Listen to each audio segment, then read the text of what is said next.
সরকার যেদিকে যাবে পরিস্থিতি সেদিকে ঘুরবে। জুলাই সনদ বাস্তবায়নের বিষয়ে সরকার রাজনৈতিক দলগুলোর কাছ থেকে ৭ দিনের মধ্যে ঐক্যবদ্ধ নির্দেশনা চেয়েছিল। আজ সোমবার সে সময়সীমা শেষ হচ্ছে, কিন্তু কোনো ঐকমত্য হয়নি। উদ্বুদ্ধ পরিস্থিতি নিয়ে গণ অধিকার পরিষদের সভাপতি নুরুল হকের অভিমত। ৮ মাস ধরে ঐকমত্য কমিশন রাজনৈতিক দলগুলোর সঙ্গে দফায় দফায় আলোচনা করেছে। সর্বশেষ জুলাই সনদ স্বাক্ষর হয়েছে। এর মাধ্যমে সনদ বাস্তবায়নের পদ্ধতি নির্ধারণের দায়িত্ব চলে গেছে সরকারের কোর্টে।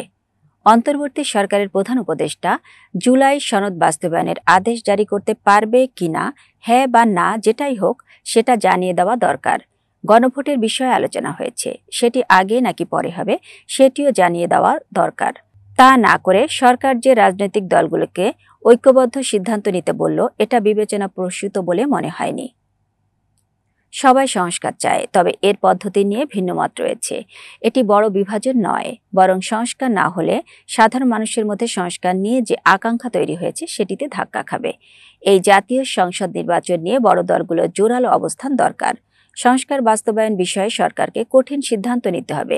সরকার চাইলে রাজনৈতিক দলগুলোকে ডেকে এনে আলোচনা করতে পারে, দেশের স্বার্থে প্রয়োজনে কোনো সিদ্ধান্ত চাপিয়ে দিতে পারে।